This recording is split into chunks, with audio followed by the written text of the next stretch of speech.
Hello Edwan, welcome again. यदि आप भी एसएससी की तैयारी करते हैं, चाहे सीजीएल हो, सीएचएसएल हो, एमटीएस हो, तो आपको भी पता होगा कि जीके का वेटेज जो है काफ़ी ज़्यादा बढ़ गया है।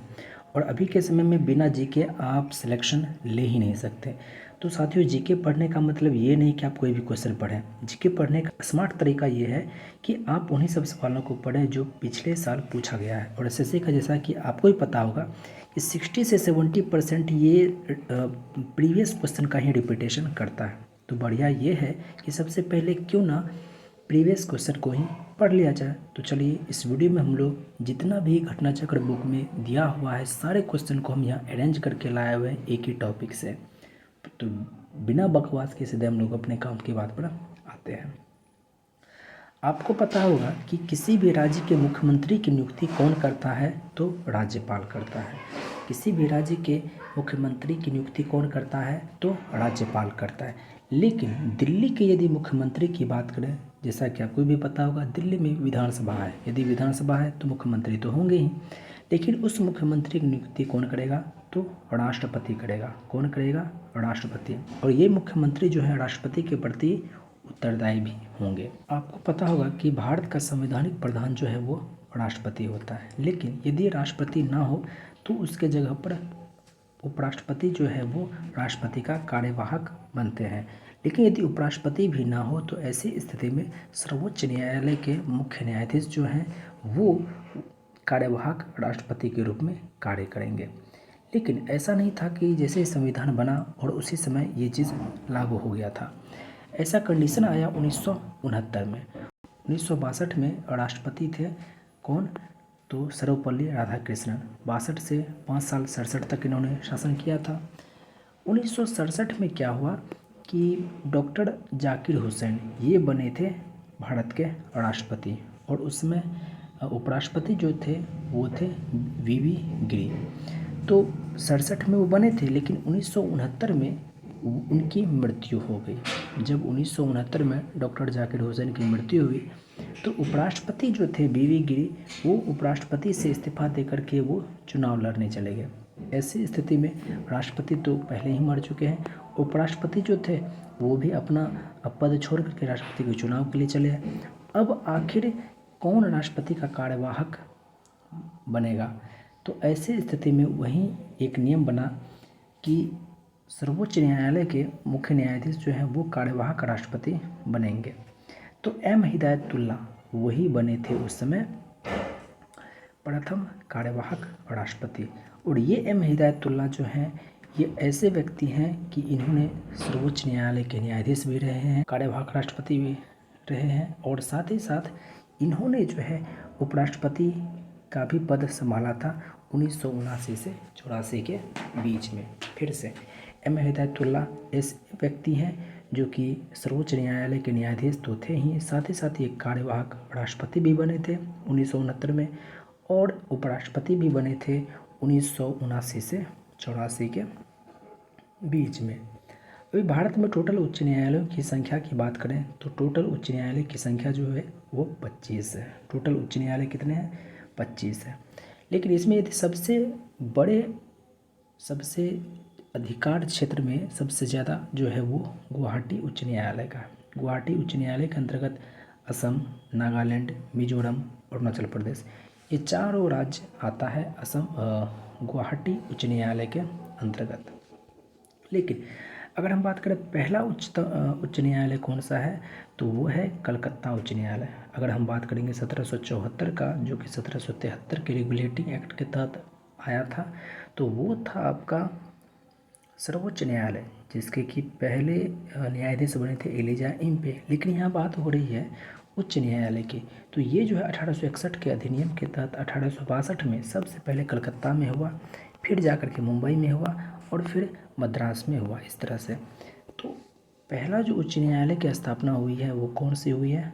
तो कलकत्ता उच्च न्यायालय की स्थापना हुई है। लेकिन कलकत्ता उच्च न्यायालय के अंतर्गत ही पश्चिम बंगाल का तो आता ही है, साथ ही साथ अंडमान निकोबार का भी अधिकार क्षेत्र इसके अंतर्गत आता है, कोलकाता उच्च न्यायालय के अंतर्गत। लेकिन सबसे ज़्यादा जो क्षेत्राधिकार है वो है गुवाहाटी का। कौन कौन सा है? असम तो होना ही है, नागालैंड, मिजोरम, अरुणाचल प्रदेश। इन चारों राज्य का जो है वो सुनवाई होता है गुवाहाटी उच्च न्यायालय के अंतर्गत आता है।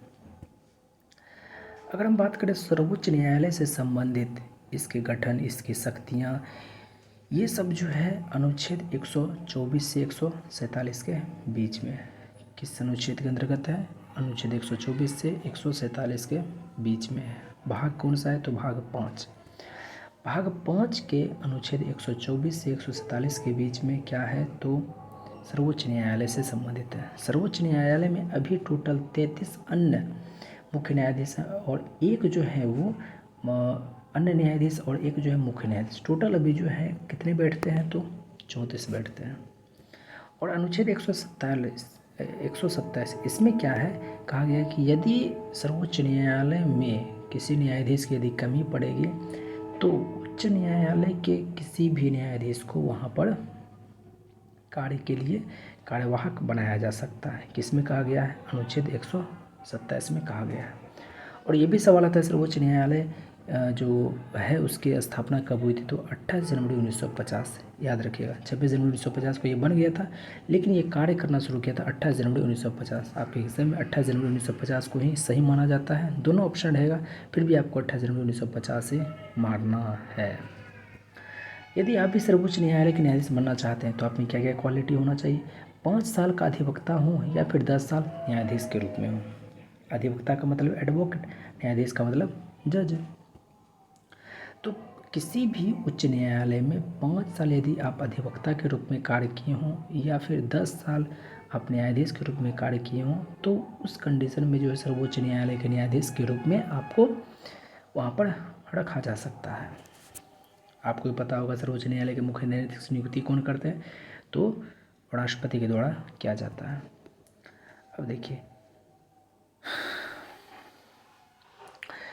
उच्चतम न्यायालय के न्यायाधीश का जो स्थानांतरण है, उच्च न्यायालय के जो न्यायाधीश हैं, मतलब राज्य में जो उच्च न्यायालय होता है उसके न्यायाधीश को अगर यहाँ से वहाँ लेके जाना है तो आपके दिमाग में चलेगा अच्छा राष्ट्रपति ही करेंगे, लेकिन ऐसा नहीं है। उच्च न्यायालय के न्यायाधीश का स्थानांतरण जो है वो करते हैं उच्चतम न्यायालय के न्यायाधीश, यानी कि हाई कोर्ट के जजों का एक जगह से दूसरी जगह ट्रांसफ़र कौन करेंगे? तो सुप्रीम कोर्ट के जज करेंगे। क्या राष्ट्रपति करेंगे? नहीं, राष्ट्रपति नहीं कर सकते हैं। फिर से एक बार हम लोग ऊपर से नीचे तक बात कर लेते हैं। दिल्ली के मुख्यमंत्री की नियुक्ति कौन करता है? तो राष्ट्रपति। दिल्ली के मुख्यमंत्री की नियुक्ति कौन करता है? तो राष्ट्रपति। एक ऐसे व्यक्ति का नाम बताइए जो कि सर्वोच्च न्यायालय के न्यायाधीश भी रहे हैं, कार्यवाहक प्रधान राष्ट्रपति भी रहे हैं और साथ ही साथ वो उपराष्ट्रपति भी रहे। तो वो हैं एम हिदायतुल्ला। एम हिदायतुल्ला 1969 में जब बीबी गिरी अपना उपराष्ट्रपति पद छोड़ करके राष्ट्रपति के चुनाव लड़ने के लिए चले गए थे तो उस समय वो एम हिदायतुल्ला कार्यवाहक राष्ट्रपति बने थे। और इसके अलावे 1979 से 84 के बीच में एम हिदायतुल्ला उपराष्ट्रपति के रूप में रहे थे। भारत में टोटल उच्च न्यायालयों की संख्या कितनी है? तो 25 है। और इसमें सबसे बड़ा क्षेत्राधिकार किसका है? तो वो गुवाहाटी का है। गुवाहाटी में कौन कौन आता है? असम तो आना ही है, साथ ही साथ नागालैंड, मिजोरम, अरुणाचल प्रदेश, ये सब आता है। अगर भारत में सबसे पहला उच्च न्यायालय की बात करें, हाईकोर्ट की बात करें, तो वो है कलकत्ता उच्च न्यायालय। 1861 के अधिनियम के तहत 1862 में स्थापना हुई थी। 1862 में ही कलकत्ता, मुंबई, मद्रास इन सभी की हुई थी, लेकिन इन सब में सबसे पहले कलकत्ता की हुई थी। और कलकत्ता में ही सबसे पहला सर्वोच्च न्यायालय की स्थापना हुई थी, यानी सुप्रीम कोर्ट। कब? तो 1773 के रेगुलेटिंग एक्ट के तहत 1774 में। सर्वोच्च न्यायालय से संबंधित जो अनुच्छेद हैं वो अनुच्छेद 124 से 147 के बीच में है। ये भाग 5 के अंतर्गत आता है। इसी में 127 भी अनुच्छेद है। इसके तहत क्या होता है कि उच्च न्यायालय के किसी भी न्यायाधीश को अगर कार्यवाहक न्यायाधीश के रूप में रखा जा सकता है उच्चतम न्यायालय में। अगर हम लोग यानी कि सुप्रीम कोर्ट में टोटल जजों की संख्या कितनी होती है? 34, 33 अन्य न्यायाधीश और एक मुख्य न्यायाधीश, कुल मिलाकर के 34। इस सर्वोच्च न्यायालय यानी कि सुप्रीम कोर्ट का गठन कब हुआ था? 28 जनवरी 1950 में। और अभी तुरंत हमने कहा सर्वोच्च न्यायालय के न्यायाधीश यदि आप बनना चाहते हैं तो आपको 5 साल या तो आप जज रहेंगे या फिर 10 साल आप एडवोकेट में रहेंगे, तभी जा कर के आपकी नियुक्ति हो सकती है सर्वोच्च न्यायालय के न्यायाधीश के पद पर। और यदि आप हाई कोर्ट के जज हैं तो आपको ट्रांसफ़र कौन करेगा? सुप्रीम कोर्ट के जज, न कि राष्ट्रपति करेंगे। आप देखते होंगे संसद कोई कानून बनाता है या फिर राज्य विधानसभा कोई कानून बनाता है तो उसको जो है चुनौती दे देता है, उसको जो है कोर्ट रोक देता है। किस अधिकार के तहत? तो न्यायिक समीक्षा। एक न्यायिक समीक्षा, एक सुप्रीम कोर्ट को ये अधिकार है कि कोई भी कानून बना तो क्या वो कानूनी दायरे में, क्या संविधान के अंतर्गत है या नहीं, तो यह जांच करने के लिए एक हमारे संविधान में ही नियम है न्यायिक समीक्षा। यह कहाँ से लिया गया है? तो याद रखिएगा USA से लिया गया है। कौन सा? न्यायिक समीक्षा किससे लिया गया है? तो USA से लिया गया है। ये काम क्या करता है न्यायिक समीक्षा? तो संसद या फिर राज्य विधानसभा कोई भी कानून बनाया तो इनको जांच करने का अधिकार जो है वो कोर्ट को है। मुख्य चुनाव आयुक्त, मुख्य चुनाव आयुक्त जो होते हैं इसकी नियुक्ति राष्ट्रपति करता है। मुख्य चुनाव आयुक्त की नियुक्ति कौन करता है? तो राष्ट्रपति करता है। अगर हम लोग प्रथम मुख्य चुनाव आयुक्त की बात करें तो वो है सुकुमार सेन। और याद रखिएगा जितने भी संवैधानिक पद हैं यानी कि राष्ट्रपति 5 साल, उपराष्ट्रपति 5 साल, प्रधानमंत्री 5 साल, मुख्यमंत्री 5 साल, सारा कुछ 5 साल के लिए ही रहता है। लेकिन नियुक्ति जो होता है राष्ट्रपति के जो द्वारा होता है वो छोटा मोटा नियुक्ति नहीं होता है। जैसे अगर हम लोग मुख्य चुनाव आयुक्त की बात करें तो इसका भी 5 साल नहीं कह दीजिएगा, इसका 6 साल होता है, 6 साल या फिर 65 साल। और यदि इसकी नियुक्ति कौन करता है? राष्ट्रपति करता है। कौन करता है? मुख्य चुनाव आयुक्त की नियुक्ति राष्ट्रपति करता है। उसी तरह से सुप्रीम कोर्ट के जो न्यायाधीश होते हैं उनकी भी नियुक्ति कौन करता है? तो राष्ट्रपति करता है। तो यदि आप मुख्य चुनाव आयुक्त को हटाना चाहते हैं या फिर उच्चतम न्यायालय के न्यायाधीश को हटाना चाहते हैं तो आपको वही तरीके से चलना पड़ेगा, महाभियोग के तरीके से, यानी कि दोनों सदन से 2/3 बहुमत से यदि पास हो जाता है, दोनों सदन यानी कि राज्यसभा लोकसभा दोनों से यदि आप पर पारित हो जाता है 2/3 बहुमत के तहत तो आपको हटना पड़ जाएगा अपने पद से। अगर हम लोग निर्वाचन आयोग की स्थापना की बात करें तो जैसे भी हमने देखा कि 28 जनवरी 1950 में किसकी स्थापना हुई थी? तो सर्वोच्च न्यायालय की। तो इसका जो है 3 दिन पहले हुआ था, 25 जनवरी 1950 को किसकी स्थापना हुई थी? तो निर्वाचन आयोग की। निर्वाचन आयोग जो है वो 324 से 329 के बीच में है, 324 से 329 के बीच में है। वहीं पर 326 जो है वो वयस्क मताधिकार से संबंधित है। निर्वाचन आयोग 324 से 329 के बीच में है। निर्वाचन आयोग की स्थापना कब हुई थी? 25 जनवरी 1950 में। वहीं पर सुप्रीम कोर्ट की स्थापना कब हुई थी? 28 जनवरी 1950 को। तो इसी 25 जनवरी को जो है राष्ट्रीय मतदाता दिवस के रूप में मनाया जाता है। इसी 25 जनवरी को राष्ट्रीय मतदाता दिवस के रूप में मनाया जाता है। लेकिन क्या शुरू से ही? नहीं, ये 2011 से मनाया जाता है राष्ट्रीय मतदाता दिवस। किसको? तो 25 जनवरी को। फिर से एक बार हम लोग यहाँ रिविज़न कर लेते हैं कि मुख्य चुनाव आयुक्त हो या फिर उच्चतम न्यायालय के न्यायाधीश हो, इनको हटाने का तरीका क्या है? 2/3 बहुमत से आपको पारित करना पड़ेगा दोनों ही सदन में, यानी कि राज्यसभा लोकसभा दोनों में। निर्वाचन आयोग किस अनुच्छेद के तहत में है निर्वाचन आयोग? तो वो है 324 से 329 के बीच में। और इस आयोग की स्थापना कब हुई थी? तो 25 जनवरी 1950 को। 25 जनवरी को क्या मनाया जाता है? तो राष्ट्रीय मतदाता दिवस मनाया जाता है। कब से मनाया जाता है? 2011 से मनाया जाता है। अब है सवाल कि 73वां संविधान संशोधन, 74वां संविधान संशोधन खूब सुनते होंगे। 73वां संविधान संशोधन, 74वां संविधान संशोधन, ये कब हुआ था? तो याद रखिएगा 1992 में हुआ था। कब हुआ था? 1992 में हुआ था। इसमें इससे संबंधित अनुच्छेद कौन सा है? 243। इससे संबंधित कौन सा अनुच्छेद आया? 243 है क्या कि अनुच्छेद 40 में कहा गया है कि राज्यों को पंचायतों का गठन करना है। पंचायतों का गठन करना है, अनुच्छेद 40 में ऐसा कहा गया। लेकिन आपको भी पता होगा कि 36 से 51 तक में जो बात कही गई है वो है राज्य के नीति निर्देशक तत्व, यानी कि वो करें ना करें आप कुछ कह नहीं सकते हैं। तो इसी चीज़ को संवैधानिक दर्जा कब दिया गया?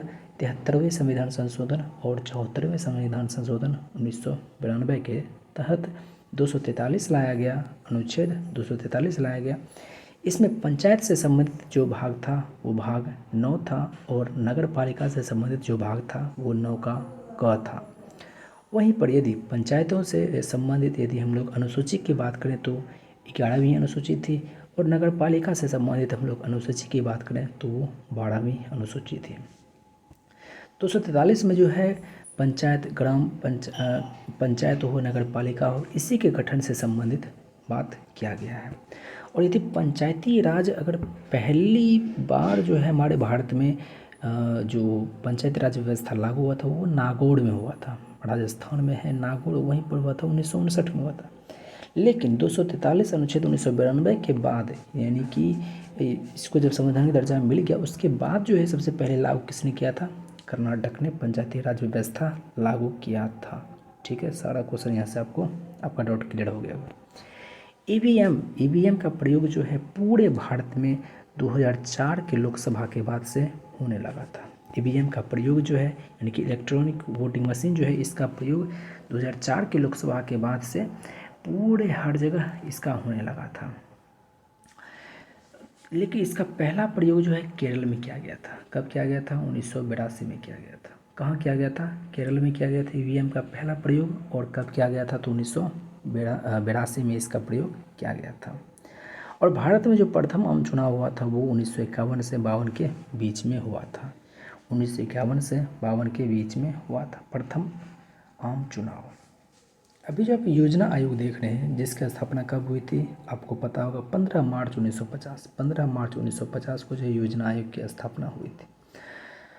तो ये ऐसे तो नहीं इसकी स्थापना हो गई थी योजना आयोग की। योजना आयोग की स्थापना के लिए एक समिति आया था, नियोगी समिति। कौन सा समिति था? नियोगी समिति। इसी के कहने पर योजना आयोग की स्थापना हुई थी 15 मार्च 1950 के। तो आपको भी पता होगा कि योजना आयोग के जो अध्यक्ष होते हैं वो प्रधानमंत्री होते हैं, लेकिन इसके उपाध्यक्ष कौन थे? पहले जो थे वो थे गुलजारी लाल नंदा। प्रथम जो योजना आयोग के उपाध्यक्ष थे वो कौन थे? गुलजारी लाल नंदा। इसी योजना आयोग का नाम कर दिया गया है अब नीति आयोग। क्या कर दिया गया है? नीति आयोग। इसकी स्थापना कब हुई थी? तो 1 जनवरी 2015 में। इसकी स्थापना कब हुई थी? 1 जनवरी 2015 में। और अनुच्छेद 40 जैसा कि आपको पता ही है कि पंचायतों का गठन करने के लिए कहता है। लेकिन कुछ ऐसे राज्य हैं जहाँ की पंचायती राज व्यवस्था नहीं है। कुछ ऐसे राज्य हैं जहाँ पर पंचायती राज व्यवस्था नहीं है, यानी कि वहाँ मुखिया, सरपंच ये सब का चुनाव नहीं होता। तो पंचायती राज व्यवस्था में कहाँ कहाँ नहीं है? दिल्ली में पंचायती राज व्यवस्था नहीं है, नागालैंड पंचायती राज व्यवस्था नहीं है, मिजोरम पंचायती राज व्यवस्था नहीं है, मेघालय पंचायती राज व्यवस्था नहीं है। प्रथम जो जगह था नागौर, वहाँ राजस्थान, वहाँ पर पहली बार पंचायती राज व्यवस्था लागू किया गया था। लेकिन जब इसको संवैधानिक दर्जा मिल गया 243 के तहत, उसके बाद जो है कर्नाटक पहली पंचायती राज व्यवस्था लागू करने वाला बना था। नगर निगम जो हम लोग देखते हैं, पहला जो नगर निगम था वो कौन सा था? मद्रास था। एग्जाम में पूछा हुआ सवाल है। पहला जो नगर निगम था वो कौन सा था? मद्रास था। दूसरा कौन सा था? कलकत्ता था। फिर तीसरा दिल्ली था। ऐसे आप देख सकते हैं, ऐसे चलिए फिर ऐसे चलिए। यहाँ आप ले लीजिए चेन्नई, मद्रास, यहाँ ले लीजिए कोलकाता, यहाँ ले लीजिए दिल्ली। तो नगर निगम पहले जो है कौन सा? तो मद्रास, दूसरा कोलकाता और तीसरा दिल्ली। आप समझ सकते हैं मद्रास नगर निगम की स्थापना 1688 में ही हो गई थी। बलवंत राय मेहता समिति ये पंचायती राज व्यवस्था से संबंधित थी। इन्होंने कहा था कि पंचायती राज व्यवस्था जो है त्रिस्तरीय होना चाहिए। पंचायती राज व्यवस्था जो है वो त्रिस्तरीय होना चाहिए। किन्होंने कहा था? बलवंत राय मेहता समिति ने कहा था। बलवंत राय मेहता समिति की स्थापना कब हुई थी? तो 1957 में हुई थी। वहीं अशोक मेहता समिति भी आया था। कब आया था? 1977 में आया था। फिर LM सिंघवी समिति भी आया था। ये कब आया था? तो 1986 में आया था। ये सब इस वाला क्वेश्चन में पूछा जाता है। फिलहाल यहाँ समझिए, बलवंत राय मेहता समिति ने कहा कि पंचायती राज व्यवस्था त्रिस्तरीय होना चाहिए। ग्राम स्तर पर यानी कि गांव स्तर पर ग्राम पंचायत, प्रखंड स्तर पर पंचायत समिति, जिला स्तर पर जिला परिषद। त्रिस्तरीय पूरे भारत में लागू है। लेकिन पश्चिम बंगाल ऐसा है जो कि चतुर्थ स्तरीय, यानी कि वहाँ पर 4 स्तरीय पंचायती राज व्यवस्था लागू है। कहाँ पर? तो पश्चिम बंगाल। बाकी सभी जगह जो है बलवंत राय मेहता समिति के तहत त्रिस्तरीय ही लागू है। और सबसे इन बातों को मैंने आपको पहले ही बता रखा है कि सबसे पुराना जो उच्च न्यायालय है, यानी कि सबसे पुराना जो हाईकोर्ट है वो है कोलकाता, जिसका स्थापना 1962 में हुई थी। माफ करिएगा, 1862 में हुई थी। 1861 के अधिनियम के तहत इसकी स्थापना होती है। फिर से मैं इसको एक बार फटाफट से यहाँ से रिवीजन कर लेते हैं। देखिए, पंचायतों का गठन जो है अनुच्छेद 40 में था, लेकिन 73वें संविधान संशोधन और 74वें संविधान संशोधन 1992 के तहत इसको संवैधानिक दर्जा दिया गया। इसको अनुच्छेद 243 के अंतर्गत रख दिया गया। पंचायतों से संबंधित जो भाग है वो है भाग 9। नगर पालिका से संबंधित जो भाग है वो है 9 का क। पंचायतों से संबंधित जो अनुसूची है वो है 11 और नगर पालिका से संबंधित जो अनुसूची है वो है 12। ईवीएम, पहली बार ईवीएम जो प्रयोग किया गया था वो कब किया गया था? तो केरल में किया गया था। लेकिन ईवीएम का पहला पूरे भारत में प्रयोग जो है 2004 के लोकसभा के बाद से पूरे भारत में होने लगा था। भारत में अगर प्रथम चुनाव जो हुआ था वो कब हुआ था? 1951 से 52 के बीच में हुआ था। यहाँ भी जो आप देख रहे हैं योजना आयोग, इसकी स्थापना किन्होंने, किनके कहने पर हुई थी? तो नियोगी समिति के कहने पर हुई थी। किसकी स्थापना? तो योजना आयोग की। योजना आयोग की स्थापना कब हुई थी? 15 मार्च 1950 को इसकी स्थापना हुई थी। और इसके अध्यक्ष कौन हुए थे पहले? तो वो हैं गुलजारी लाल नंदा। इसके अध्यक्ष कौन होते? तो भारत के प्रधानमंत्री होते हैं। इसी योजना आयोग का नाम क्या दिया गया? नीति आयोग। क्या नाम दिया गया?